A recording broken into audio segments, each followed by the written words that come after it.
What is up, guys? It's Verns back again for another Supercoach video. This time we're going to be talking about AFL and my tier list when it comes to the fixture going forward.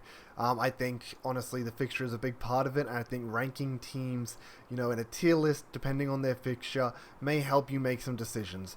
At the end of the day, there's going to be some 50-50 calls that you make along the way. Obviously, some fixtures are better than others, but I've just sort of put them into my own little tier list to sort of help differentiate between the teams. Now, at the end of the day, there's only a few teams with that double bye early, so there is a lot of teams in what I would call tier 2. But look, we'll go over it so we can just have a bit of an understanding, and then we can have a look at the team update to see how it's sort of coming along, taking into account obviously this tier list and what I'm prioritizing there. So yeah, we'll jump into it. First of all, the number one tier that I will be starting at here, I'm actually going to bother doing some editing in this video and probably add this stuff to the top, so hey, congrats.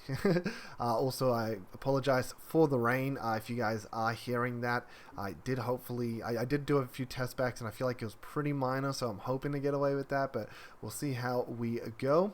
So starting off, we will have tier 1, should have it popping up there for you.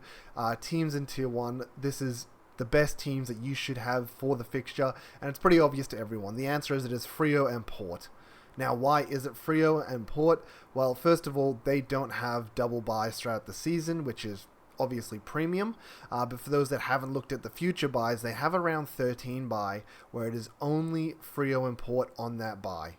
So being the only two teams on that buy, you can easily start with a fair few of these players, 4 or 5 of them, and when you get to that round 18 bye, you're still going to have basically a full premium team, well, not a full premium team, but a very stacked team by that point, and it will help cover you through these other bye rounds when you're going to be, missing 6 to 4 teams on them. So that's why Freo players are obviously number one importance. Freo and Port. I'm not going to go too in depth there because I think everyone sort of knows that and it's been talked about a lot and it's pretty stock standard.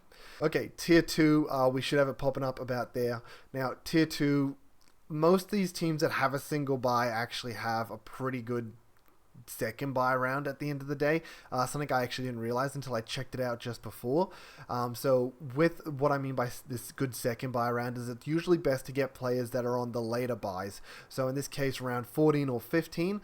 The reason for that is because once you get past round 12, you can then start bringing in the premiums from that round 12.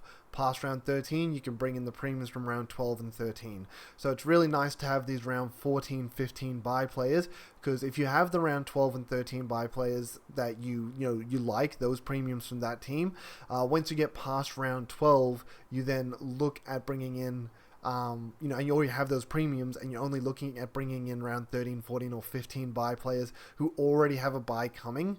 It's not really ideal. We don't really like that. We definitely prefer the later buys when it comes to these mid-season buys. So 14, 15 are usually premium buy rounds that we want. Now, with the way the fixture is structured, it's a bit of a weird one here, but there's only 4 teams on round 12, which definitely makes things interesting. So in that sense, where round 12 would usually be a weaker buy round, and we want teams in these later buy rounds, it's not too bad, I guess, having them in round 12 because there is only 4 teams on that buy. Saying that 3 of those teams, it's their second buy. So in my opinion, you don't want players from those teams, so they're going to slide down the list. But North is a team that has that early buy, so they have the round 12 buy, but there's only 4 teams on that buy and they don't have an early buy, so I'm going to slip them into tier 2 here with the rest of the teams. And then tier 2 is going to be those later buy teams, which is basically every other team that doesn't have an early buy, which look, when I was doing this tier list, I didn't think it would be sort of structured that way. I hadn't looked at the later buys myself, and I was like, oh man, this kind of every other team at the end of the day. So, that's where dogs come into effect: Hawks, Crows, Tigers, Saints. Every other team that basically doesn't have an early buy, doesn't have a double buy, they don't have an early buy for the section buy either. So they end up with these round 14, 15 buys, and it's just actually very nice for starting any of those players. It just makes them even more premium than we thought, I think. Moving on to tier 3, this is where we're not going to have a few less teams at the end of the day. Tier 3, going to have it pop up maybe a little bit lower down here. We'll try that. And it's going to be Pies, Suns, Blues, and Ds. And the reason for that is because even though these teams have the early bye, so they have double buys, they have the later bye. So they have round 14 bye and they have a round 15 bye, which, as I mentioned, obviously means that they will cover you through the early bye, and then you can look at trading in players that had those early buys after the fact. So that's why I have put those 4 teams there. I think Blues and Suns, it's a little bit more iffy because they do have the round 2 and 3 buys, I believe. I just want to... Sorry, I should actually double check that. 1 second. Okay, so just quickly double check that to make sure. But Blues do have the round 2 bye. So in my opinion, they are a little bit less prioritized in this tier 3 list, just in the sense that if you don't get a Blues player, they're not going to have a price rise or anything like that. You can actually bring them in after their bye in a worst case scenario. If you don't start Sam Walsh, he has a good open round. Doesn't matter because the points don't count. Has a good round one and you go, okay, this guy's actually, he needs to come in.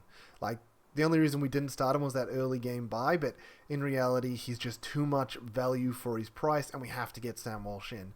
So then you can choose to get him in after his round 2 bye before round 3. So that's why they're not as big of a deal to start at the end of the day, because for Brisbane and Carlton, who both sort of fall on that, it's not actually a problem to not start them because you can adjust after their bye. Suns, they're going to already have a price rise, so that one you sort of need to be on them from the start a little bit more. And then obviously, you know, Collingwood and D's have these later buys, so you need to start them like more. As I said, that's why they're in tier 3. Then you need to start them as more of a priority than the teams in tier 4. Jumping down the tier 4, there's only 4 teams there at the end of the day. It is Lions, Swans, and Giants. Now, the reason for this is because they have a double bye and they have the round 12 bye. So if you start these players, you're going to get 2 buys very early from them, and then you can't bring them in after round 12. So what I mean by that is, as I mentioned, you get to round 13, we finished round 12 and you need to bring in a premium. If you're bringing in around 13, 14, 15 premium, they've still got a buy to come. Where if you can bring in around 12 premium, they've already had their buy, they're going to play the rest of the season. So that's what makes them a more premium to be getting later on in the season, a bit worse starter picks. And in Brisbane's case as well, if someone's actually detrimental that you need to get in, Dunkley's coming out with 140s constantly, Kitty Coleman's playing at a 110 average, they've got the round 2 bye at the end of the day. Like, you can make that adjustment before the price rise if you really need. So it's really not a big deal there, in my opinion. If anything, you can do it by round 2 on their bye if you really want, because you know you're going to have to make more adjustments by round 3. So look, Lions probably the lowest priority starting team in my opinion. In this, you know, in any team full stop, I think we just hard avoid basically any Lions players. But then also in this tier we have Swans and Giants, because I mentioned that round 12 bye. Giants have a round 3 and Swans have a round 5 bye as well. Now, look, we just don't want to double up on too many buys at the end of the day. As I said, it's not as bad as Brisbane, but it's still not great. So we will be putting them in the tier 4 altogether. And basically, I just don't want to be starting any of these players unless they are extremely valuable. Like, they have to be playing way above their price tag. And at the end of the day, we're going to see them in round 0. So we're going to have a good idea. We probably already have a good idea. I mean, look, everyone knows pretty straightforward. It's going to be Brodie Grundy. We all know he's premium for his price. We're expecting 1.5 to 1.10 sort of plus at minimum from him. So at his price, he's a steal. So you think you're just going to cop the early, you know, the double buy from him, unfortunately. But that's just how it is. I mean, for someone of his value, I think you just have to prioritize him. Everyone's going to do it. I mean, you can go against the grain there, but I just think he's going to be too much value. Outside of that, every other player I think is just going to be a miss on this tier 4 line. So that's going to be my tiers, I guess, 1, 2, 3, 4, nice and quick there. As I said, I expected when I was making this video for it to be a little bit more, but as I said, tier 2 just sort of floods with every team because I didn't realize that round 12 is actually full of 3 double game teams, so they're just going to drop massively, and there's only one team that's relevant there, but being a round of 4 isn't as important. It's actually not as important at the end of the day. So yeah, that's why I've done it that way. But we will jump into a team and do a bit of a team update now, guys, so I look forward to getting through that with you, so give me a second to get there. Okay, we're back. Sorry, just before we jump into any of making this team, I did just want to talk about one strategy that was brought up, and it was brought up from Swizz, so the Insider, Supercoach Insider podcast. So Swizz brought it up. Chris is also looking at the strategy. They're looking at an Angus Brayshaw strategy where you hold him for the first 5 rounds, and then you flip him the day cost for day cost as round 6, and that's not a bad strategy. I like the innovation. I like the different idea. At the end of the day, you're still going to get as many premium games as someone that would technically be starting. So if you put a Sicily in this team, he's going to get 6 games till round 6. Putting a Brayshaw in, you're still getting a premium player for 6 games because you're flipping him to day cost before he's buy. So in that way, you're still getting a premium for 6 rounds. The only thing I don't really like with that, though, I mean, as I said, I love the innovation. I love the different strategies, because different strategies, that's what makes it interesting. That's what makes it fun. But that maybe could be a week that maybe you're looking to upgrade. We could be looking to upgrade maybe a little bit earlier because of these buy players. If you do have rookies from, the Pies, from GWS, from, these later fixture teams, you could maybe go a week early on upgrading them. And I just think flipping day costs to Brayshaw the day cost on round 6, it's sort of the time we want to start upgrading. You want to upgrade your team, and if you're making a sideways trade at that time, you're not getting any more premiums. You still had 12 premiums with Brayshaw. Moving the day cost is keeping 12 premiums. If you've made a downgrade at that stage to still help fund it, or you've put a downgrade to help fund money for the future trades, that's obviously something you could be doing, but it's 1 week less that you're progressing your team. If we upgraded that week, you go from 12 premiums to 13 premiums, it means that you're going to finish your team 1 week earlier, and you have a premium on the field for 1 week longer than everyone else. As much as you might think that you're making extra points by bringing in day costs at that period of time, I just don't think that's worth it. I think the points you're going to lose from being 1 premium behind the rest of the competition for the remaining, 10 upgrade weeks, it's not worth I think starting Brayshaw and making that sideways trade. I think if you want to upgrade the day cost of that round, that's no problem. Go ahead and do that. But I think you're doing that from a rookie or a mid-pricer. You're not sidewaysing Brayshaw, who I'm pretty sure is a premium player. I haven't actually looked at Brayshaw's price. 500k, premium player. I'm just not a fan of that. I think the money could just be better spent at the end of the day. So, yeah, look, just my personal opinion on that. If anyone wants to do that strategy, go for it. If you think I'm wrong, tell me I'm wrong. I mean, that's fine. We can all have different opinions. That's what this is about. You can have different opinions on strategies. Doesn't make the strategy right. Doesn't make it wrong. Only the results do. And how that ends up panning out in the season, if that ends up being the right strategy, great. I mean, if you had the foresight that worked out, awesome. But yeah, for me personally, not a strategy I am going to go for. But yeah, anyway, we'll jump into the team here. I just going to chop this one in real quick. So yeah, enjoy. Okay, we're back and we're going to be jumping into the team. As you'll see, I've actually got 4 players already listed here. And the reason that those 4 players are there is because, in my opinion, they are must-haves at the end of the day. Look, obviously Hayden Young at the end of his year showed just how good he can be in the midfield. Obviously we'll have preseason to look at him, but we could definitely see him stepping it up a notch with Freo also being a tier 1 fixture team. I just don't think we can be looking past this man. Number 2 as well is Butters. We sort of have one from each line that I think is just must-haves, and Butters is number 2. That's there, I guess.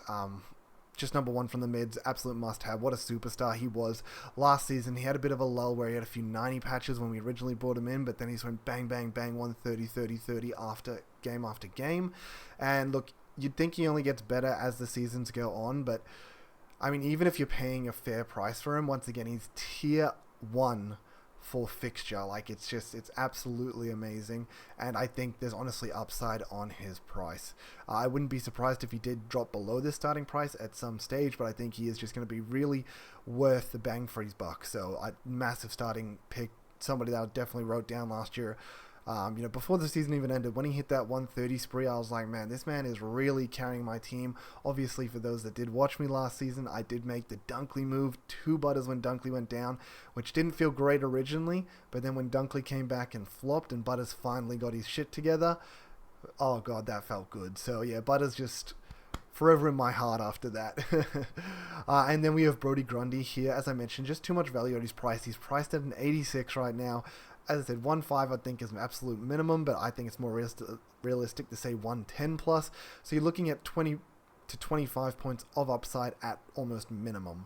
So that's just, it's too valuable, even though he's a tier 4 fixture player and the only player that I would be looking at in that tier 4 category.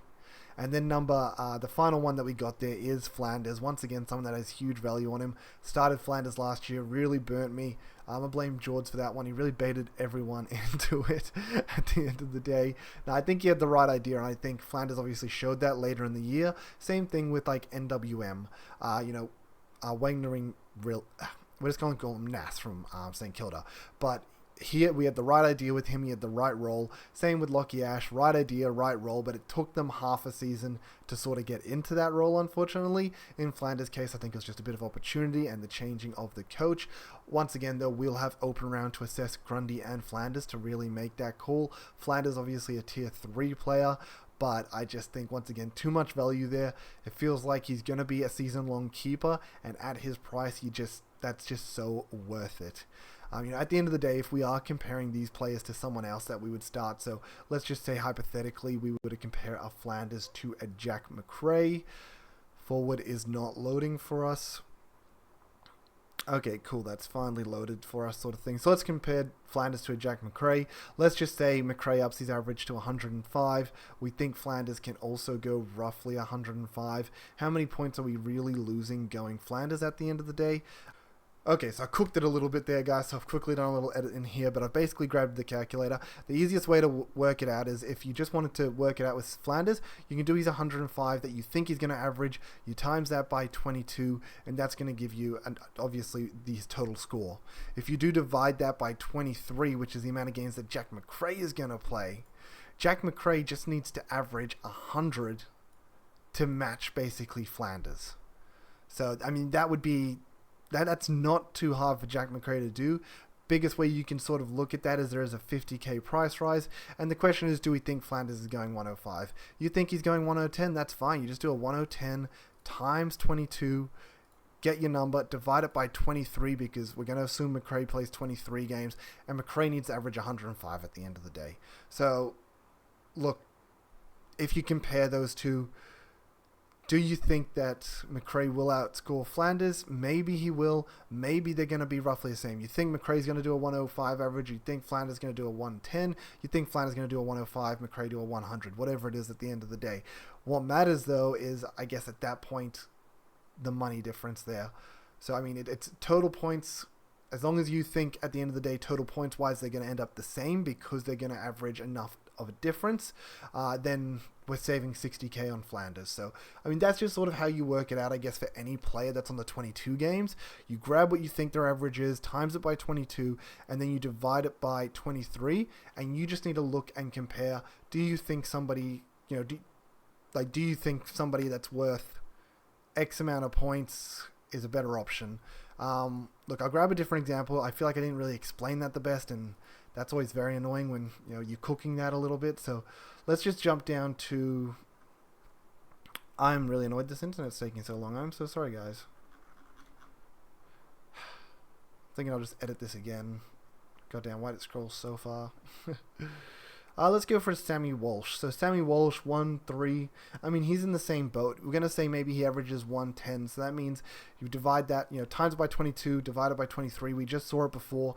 That means that Sam Walsh needs to be, even though he's going to average 110, to match someone playing 23 games, they need to be averaging 105 at the end of the day. So, do you think that Andy Brayshaw is going to average more than 105 if you think Sam Walsh is going to average 110? If you think Sam Walsh is going to go for 115, do you think Brayshaw will average 110? They're the things that you just need to consider at the end of the day when you're looking at these picks. The other thing I guess to consider there is that's talking season long. If you have a plan to get this player in, that's less time you need to calculate that for at the end of the day. So what I mean there is, let's say a Nick Dacos.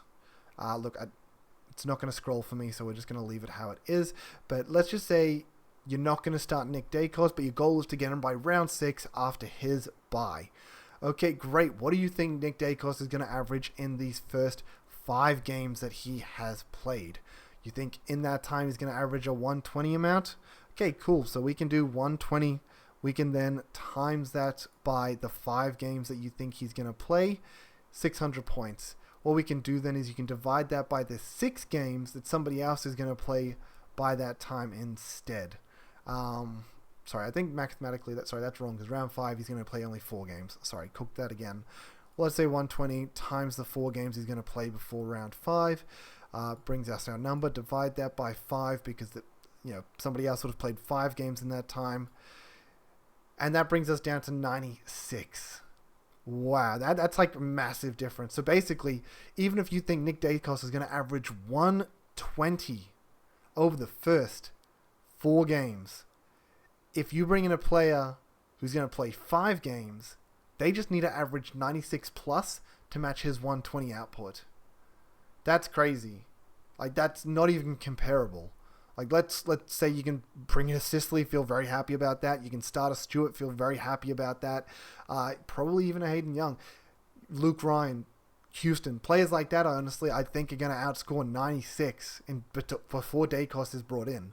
Now, I understand people's fear is that Daicos is going to be too expensive by that point, because if he's averaging 120, he's going to be increasing in price. He's going to be looking at that 700k, and how are you going to get 700k by round 6 to get him in? That's a great question. That's something that you need to take into consideration as well. But just on a points point of view, you don't need to start Daicos, in my opinion, purely off the fact that you can get somebody significantly cheaper to be able to put out a higher output. Or even someone at the same price to be able to put out a significant difference in the output by then. So that's just something to take into consideration, guys. Once again, I probably cooked the explanation a bit on the first part. I hope the Daicos one made things a little bit easier to understand. But yeah, that's a big difference there. So as I said, you're going to be using 22 games and 23 games if you don't plan on bringing this player in at all. So if you don't start Jack Macrae, if you decide I'm starting Flanders over Macrae and I'm not going to pick Macrae up all year, so he's a season-long keeper, that's what you're going to be looking at. If you pick him up during the year, you pick him up, but you're going to assume at this stage that you don't have things may change throughout the season. At this stage, you're going to assume that you're not going to pick him up at that average that you estimated them at. In case for people like Daicos that you're going to be bringing in later on in the season, you might be bringing in Rory Laird, you might be bringing in a Merritt at the end of the, later on in the season. That's fine because those players don't have the early game buys. You bring in an Oliver or Christian Petrarca, that's a different story. Christian Petrarca, obviously priced really highly. When are you planning on getting him in by? You think you might get him by about round 10. Cool, he would have played 9 games by then. Another player would have played 10 games by then. Sorry, I've probably reiterated this way too much. Let's say Petrarca averages, once again, 120. We're going to times that by the 9 games he plays. We divide that by 10. You just need someone averaging 108 to do a better output than Christian Petrarca by round 10. So that means that maybe you can afford to save some coin, go down the list a bit. You say, hey, maybe Dawson, the 20 extra K maybe helps a lot. Maybe Luke Davis, Uniac. You think, hey, this 30K for a breakout player, it's going to be much better. But I think that's just how you should work it out, I guess, mathematically, in regards to players, guys. Once again, I've probably reiterated that way too much. You're probably already tuned out by now, so I'm so sorry about that. But yeah, I just wanted to put that in everyone's mind when it comes to picking players. I'm also just going to stop this here and just quickly refresh this because it is corking it. Okay, we're back again, guys. Hopefully things are going to move a little bit smoother this time around. Now, just obviously, yes, that's how you work out, I guess, if it's plausible, what's going to be more total points over that period of time. Obviously, you need to take into account the cash as well. If they increase in cash, how are you going to trade them in? Are they going to make a huge fluctuation in cash and play way above their price tag sort of thing? Just need to calculate that in. But these 4 players that I put on the team, Young, Butters, Grundy, and Flanders, I don't see them moving unless something significant happens in the preseason. I think that these are going to be staples in the team, that it doesn't matter what team variation you see, these guys are going to be in it.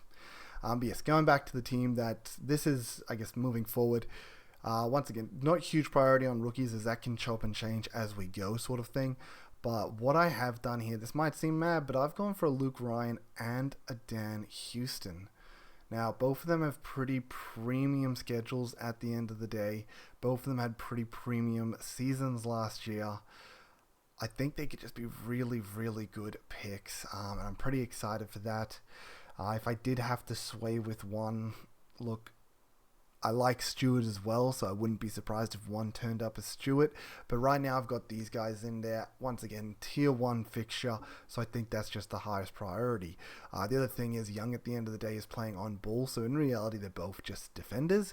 And then the main distributors from their defenders. With Young moving off the ball, I believe that had an uptick in Luke Ryan scoring, and Houston's been a bit of a burn man, up and down every year, but he got his shit together last year.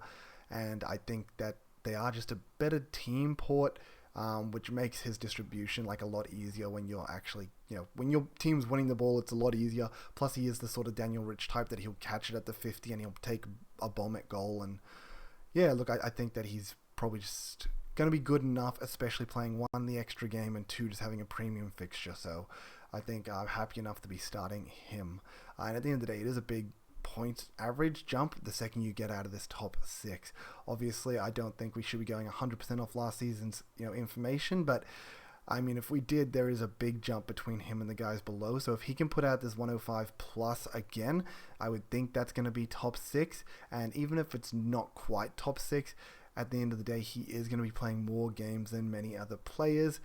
So that I think that will just knock him into a total point scorer. Top 6 from what we actually get. Now they're sort of the premiums I'm looking at in the defense line. At the end of the day, defense is pretty nice for rookies for what we've seen. Not really doing any mid prices here. I'm going to just be going all the way down and putting in, once again, Williams. Everyone should have him. Going down from there, I'm going a little bit cheaper with my rookies at the moment, but I did throw Curtin in there. Just meant to be obviously a high draft profile. Gibkiss was really good for us a few years ago and didn't play last year because of injury, but I mean, assuming he goes back into that team, he could be a good slow burn for us. So hopefully that's the case. And then the next 2 are 123k players. Cotfield, once again, if he can break into this team, could be premium. And then Pink is going to be a slow burn, but I think we just sort of accept that from here. So we'll jump into the midfield once again. So it's mainly about the premiums because rookies can chop and change depending on what happens. They're more volatile in the preseason than these premiums. Look, this is an interesting one because I haven't got this one. It's like, obviously I have a team to the side that I've sort of going off, and I don't have this man in this team, but I kind of want to make it work. And that answer is Marcus Bontempelli. And for anyone that didn't watch DR's latest video, just go over to Supercoach with DR's YouTube channel and watch his video on Bont. First of all, there's nothing wrong with Bont. I never thought there was anything wrong with Bont. I thought Bont's someone we always want in our team at the end of the day, but someone that we maybe get a bit later when he does have a bit of a price drop. But after watching his video, I guess I've sort of just come to the conclusion that maybe that's a bit more unrealistic than I'm thinking. First of all, his fixture is a tier 2 fixture. It's outside of Frio and Port. It is a premium fixture. He's going to be playing all of his games. All 23 we're going to get him for. It's a round 14 buy, which is the highest tier for the second buys. So from round 12 to round 15, the best buy to have players on is usually round 15, and he's got a round 15 buy, which just makes him even more premium of a starting pick.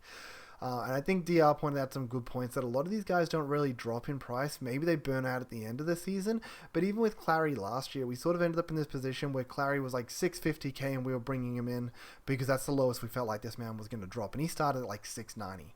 Bont, yes, 720 is a pretty penny, and he's going to drop from that price, don't get me wrong. But if he's only dropping to 650, and at the end of the day, I'm not starting day cost, meaning if I'm planning day cost for my first upgrade, Bont isn't my first upgrade, meaning I'm looking at him by round 7. And that's a lot of damage that could be done in this time. If he's putting out this 130 average, and let's just say hypothetically, everyone's only really going at this 115, the 120, he's smashing them in total points. He's a reliable captain option for us. He has every game. He's got a great round, he's got a great buy round as well. It just seems like one of those things where, as much as we're paying up for him, it's it just seems worth it. Like, it just seems worth it. I just don't think he's going to have that significant price drop. And I think something else that DR did show is historically these M1s come out of the gate booming, and a lot of the time they increase in price, or they stay roughly around their price for a long period of time, and then they start dropping, and maybe you can look at them around 10 or 11. But even if you're looking at them by that point, they've done so much damage in that early season that if you didn't use this, let's say we went down to a Butters, you basically 100k there. If you're not using that 100k effectively elsewhere in the team, you're not making up this 10 to 15 points average that Bont's putting on you, plus the extra captaincy points that he's probably putting on you. So let's up that a little bit to maybe more of a 12, 13 to 17, 18 points. If you're not making up with that with the extra 100k, then it's just not worth it. So I think starting Bont, it is huge, especially with what I'm going to be doing in my ruck line. It's probably a good one to talk about, but I don't think I'm going to be looking at English anymore. And if we're going to not play English, I think Bont is just... I think we should be playing one or the other, Bont or English at the end of the day. These super reliable captain options from the Bulldogs. We know Bulldogs is a super coach, just pig team. At the end of the day, I mean, McRae's been up there for so long, and even at just like, it's one of those things where we're always so surprised by how much of the Supercoach points Dogs eat up. I think we just got to start one of them, Bont or English, and I'm not looking at English anymore. And I think Bont he just looks so good. And as I said, if you go watch that video, it's pretty hyped up on Bont. And sometimes you got to remember to temper yourself and not get dragged into the preseason hype. And a lot of my strategy this year has been picking value. But you got to remember, you still want these M1, M2, M3 guys, and they may not be value right now. Maybe they become value a little bit later in the season, but the question is, what damage do they do to you before then? So, yeah, right now, I want to try and fit Bont into this team. I'm just going to have to try and cut cash elsewhere, which is going to be a very hard thing to do just looking at this team already. What I will do is I will jump down. I might cut cash by cutting Davies-Uniacke. That's a bit of a hard one because we know his upside, but we know his injury-prone history. He might be something that we need to look at in the preseason and work out, is he really fit and firing? Maybe we throw him in just for now. I think Brayshaw... Look, Uniacke also has the round 12 bye, so he's someone that you could target after round 12 once you know he's fit and firing. But saying that he is someone that just feels like he could do a lot of damage in that time. I mean, last year he went on an absolute tear before he got injured. Look, I'm just going to remove him from the team from now. He's going to be my switch to Bont, which, look, that might be a little bit crazy, but it's what I'm going to do for now. We'll go Brayshaw the next one. Look, honestly, Sarong, Brayshaw, pick either of these two. I think they're both going to be really good picks. Brayshaw's really purple patchy. Sometimes he has some really down periods, and then he has some really hot periods. But his end of the season last year was really good, and apparently he'd been playing through something in the early season as to why his early season was so far down. The other thing is, with the emergence of Sarong means that Brayshaw isn't the only one getting tagged. Brayshaw's biggest problem was he usually couldn't fight through a tag, but with that tag and now going towards Sarong, who's a bit more of a damaging mid, it does mean that Brayshaw is a little bit more free to consistently put out good Supercoach scores. So I am looking at Brayshaw there, as I mentioned, tier 1 for the fixture, so you can't look past these Freo players. If you picked up both of them, I wouldn't even think there's anything wrong with that at the end of the day. Same with Rosie and Butters. If you wanted to pick up both of them, I wouldn't have a problem with that. I do think Butters is the better of the two, but that's just my personal opinion. So jumping down, look, Sam Walsh, big talking point because 103 price. We know this guy has been so good for so many years. I mean, honestly, outside of his rookie year, he's basically been premium for us, basically 110 plus. We're getting him for a nice discount here, which is really nice. But once again, it comes into the fact that he does have that early game buy. Worst case scenario, you can always jump on him after his buy if you really need to. But once again, I'm just going to grab out this calculator. I think I actually already did this with Sam Walsh. We're going to look at him as a 110 average. You just need a sort of average 1.5 to sort of match that through the season. If you want to be getting Sam Walsh, you're going to say, let's plan from around 8 or 9. That's when it does become a little bit more dicey, because by round 8 or 9, if you're going to get him in, If that's when you want to plan to get him in, that means somebody doesn't need to do as big a damage over that period of time. I already removed the calculator, so I'm a little bit lazy right now. I'm not bringing it up. But let's just bring it up. Let's just say he's going to go 115. You're pegging him for 115. Let's just times that by, we're going to say we're getting him by round 9, so he's going to have 8 games by then. He's going to put out 920, divide that by the 9 games somebody else would have. They just need to average 102 to match his 115 average. So it's not a big deal to miss him now, in my opinion. You can let him go 115 because the total points damage, it's actually not that significant. So we're going to give Walsh a little bit of a miss here. He's a hard one to miss, honestly. I'm really tossing him up. But I think just looking at that mathematically, it just makes sense to miss him. So maybe we keep Uniacke, because I did have Walsh in this sideways one as well. I didn't realize I'd put Walsh and Uniacke here.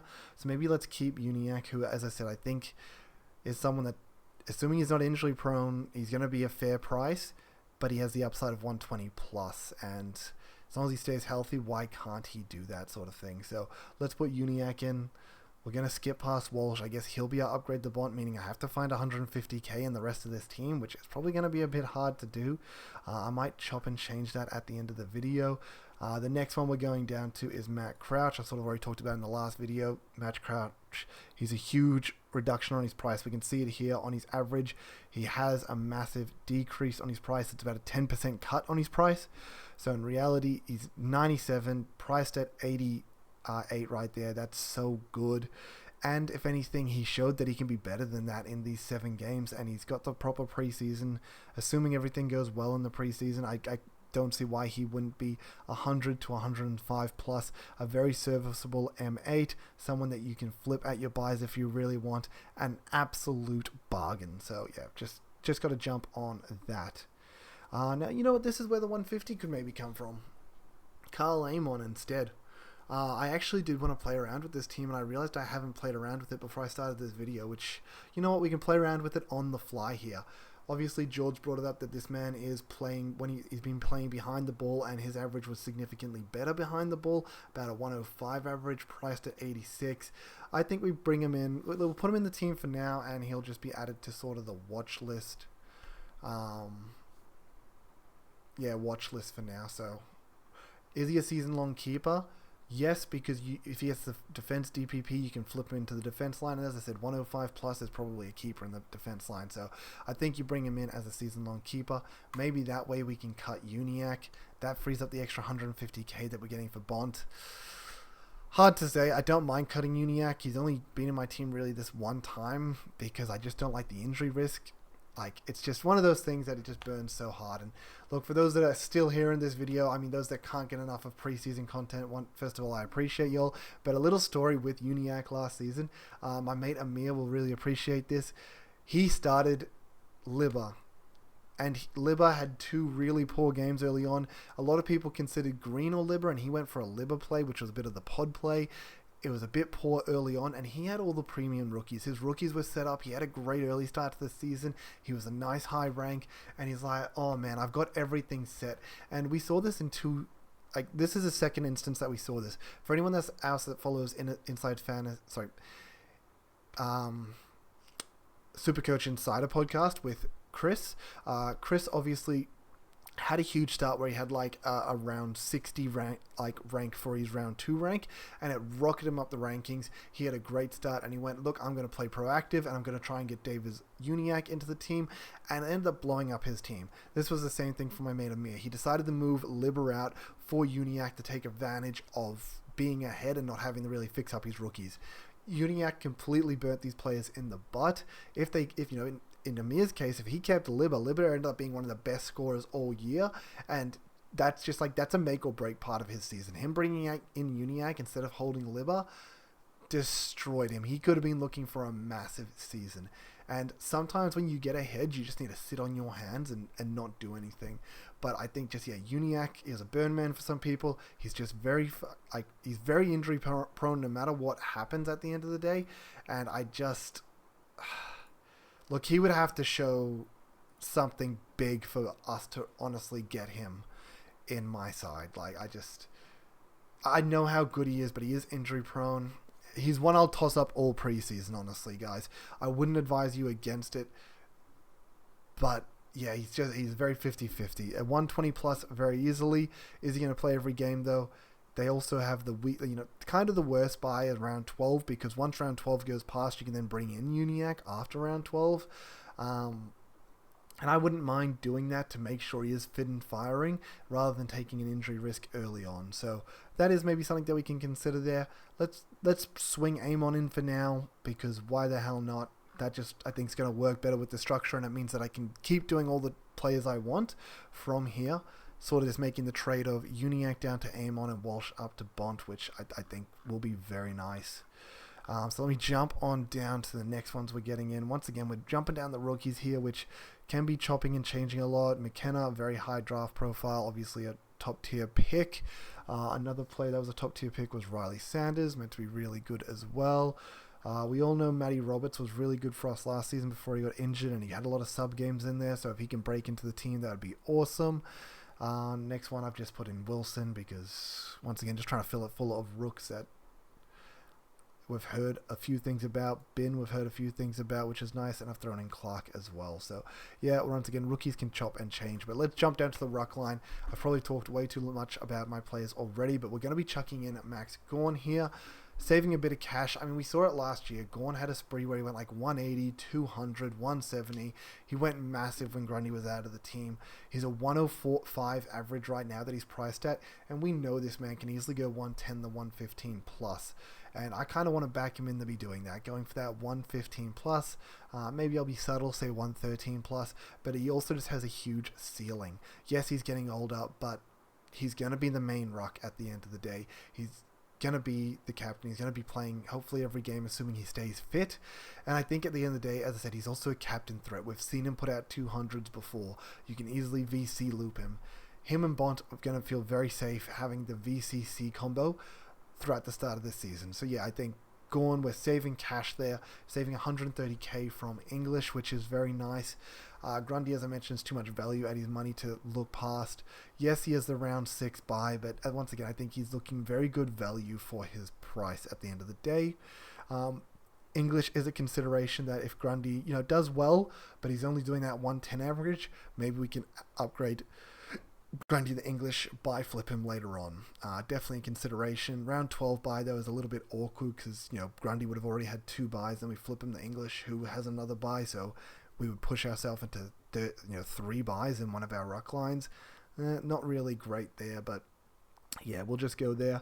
Next one is going to be Jordan Sweet. We kind of want a playing ruck here. One to cover these guys in their buys, but once again, premium fixture. They obviously brought in Solo as well, so that might be a problem with Sweet. Just got to check it out in the preseason, see how they're sort of traveling and who to go for. If it's not Sweet, there's other rucks that we can potentially look at. Conway might potentially get some ruck time, so maybe he's an option there as a cheap ruck. Yeah, we'll work that out in the preseason, guys. It's fine. Awesome. So we're jumping down to the forward line. At the end of the day, I have thrown Jack McRae in there. Obviously, the rumor was that he had a bit of a niggle last season, and that's why he underperformed so hard. Also, looking at these forwards, the forwards just aren't good options. McRae, I'm going to feel pretty comfortable throwing him in the team, saying, look, let's say 95 plus at least. Maybe if he can have a bit of return the form and get that 105 plus, that's definitely going to be premium forward. So we're going to throw him in there at this price. I think that's perfectly fine. That's no problem there at all. The next one we're going down to is Zach Fisher. I did hear information that Zach Fisher is actually getting more of the distributor role from half back, and that means that Sheezel was playing a little bit mid forward instead. I believe that's what we've heard from there. So Fisher just premium role priced as a forward. Worst case scenario, he gets the DPP and he can be a 23rd man maybe on the swing if he's not as good as we thought. But I think just having that role, playing at North, we've seen it with Zeeble, we've seen it with Sheezel, we've seen it with Hall. That distributor role for North is premium, and Fisher may have that. So yeah, Fisher's coming into the team, hopefully to do that for us. Next one we'll jump down to. Now, Billings always caught my eye, but he wasn't someone I put in because I didn't really know where he was. And look, we still don't know where he is, but we're going to see the preseason game at the end of the day. We're going to see the open round game, see where Billings structures into the team. But I remember having Billings in my team as a premium player, 500k a few years back before he had so much injury trouble. Assuming he's fit and firing, he's made his way into the team. I mean, look at this average first of all. It's 62 priced at what? 43. So he's got a 25% discount on him added into that. And then, as I said, we've had him at premium numbers before, 300k above, on top of this. I'm not expecting him to return to that, but if he can find his way into the Melbourne team, even if he can head back towards this 75 sort of range, he's going to be premium, he's going to be value, going to be a great starting pick and a great on-field option for us, assuming he can get up and play. Now the next ones are pretty simple here. It's just going to be Harley Reid. Yeah, number 1 draft pick, pretty simple there. Forward DPP is very nice. I've thrown Dersmer in there as well. Just high talent, high draft pick. Why not? And then we're kind of skimped a little bit here when we've gone down. Finn McRae. Look, I don't know about McRae, guys. As a Collingwood fan, anytime McRae's actually played, he's been pretty hot garbage. I understand he hasn't played in the role. He's played a bit more forward than actually all wing rather than actually on ball. But even when he's played for us, he's been extremely fumbly, and he just has had poor just distribution, whatever it's called. He just had poor, I guess, output percentage or whatever you call it. God, I can't believe I've blanked on this, but he's just not clean with the ball when he's played, and that's so funny because obviously his VFL numbers are extremely good. He's always so good in the VFL, but whenever he rocks up to these AFL games, it all just sort of falls apart for him. Also, that rain's gotten a lot louder now, so hopefully it's not too bad for us. But yeah, look, I've thrown McRae in there for now because, why not sort of thing. I love having a Pies player in here because right now I don't got any Pies players in there. And look, Pies, as I said, I put them in tier 3 myself. So they're a bit more higher priority than the, at the end of the day, if you had a Pies player, it's not the end of the world. I think it's not as premium, obviously, these tier 1, tier 2 players, but any team that has the open round, they're not the worst team to have on that open round. And then just the last one I threw in there, I just think I threw in Cadman. Obviously, just hope the Giants have a few good games early on. Wouldn't be worse if by the time we roll round to Cadman's bye, I think he's got the round 5 bye. If he's had maybe a few big games, kicked a few bags, and he's already earned maybe 100k really quickly, because that's what these key forwards can do. They're going to be either a very slow burn, or they're going to kick a bag and earn a lot of cash real quickly. And maybe we're backing in him, kick a bag, earn some cash quickly, maybe round 5 hits and you can upgrade him really early on, maybe even go a week early on the upgrades. It's not a bad idea. So that's why I've got Cadman there at the moment. So we're going to save the team. Boom, team is saved there. I think this doesn't look too bad. 32k to sort of play with there. Yeah, I like the idea of Bonton there for captain security. Gorn's also fine. We've gone a little bit mid-pricery in this sense, but as I said, Crouch I think could be an M8 or a buy flip, and I think Amon could definitely be a D6. Obviously, keep your eyes on the preseason. Make sure they're actually playing those roles that we want them to play. We have a fair few Freo and Port players. I mean, only 2 and 3 because they've got obviously the tier 1 premium buy structure. Bont is obviously on a tier 2 premium buy structure, same with McRae and Fisher. And then the guys that have a little bit of a weaker buy structure, tier 3 from Gorn, it's fine, we'll forgive that because we think he's premium. And then tier 3 for Flanders as well. Once again, I think he's premium. We're going to play way above that price tag. And then Grundy, the only real tier 4 player that we have here. I guess Roberts is also a tier 4, but it's not really relevant too much with these rookies because hopefully we're, upgrading them by then. We're making trades by then, so we don't really need to worry about them. If anything, we get to the round 12 and maybe we can trade Roberts out to help make more cash, move in rookies that are playing the next 3 rounds, things like that. So not really too much of a fuss with the rookies where they're from. It's really about the premium players. So yeah, that's going to be where I wrap it up here, guys. I know, a nice long one. I hope you enjoy it. I hope it helps a bit. As I said, that's just sort of my tier rankings with the fixture, and that's helping sway my decisions on some of these 50-50 picks. As I said, compare Stewart, Sicily, Dacos to these Luke Ryans and these Houston picks. And as I said, we got a tier 1 fixture versus maybe tier 2, tier 3 players.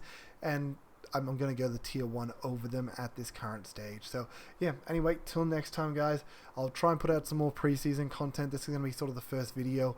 I can't wait for it to actually come out, and we can it's a little bit more easier to play with it at that stage because you can click on the names, look at their previous seasons. Obviously we can do that by just going to home right now and doing it, but it's a lot easier to do it when I'm in a video rather than going back and forth in videos. So yeah, anyway, thanks for tuning in.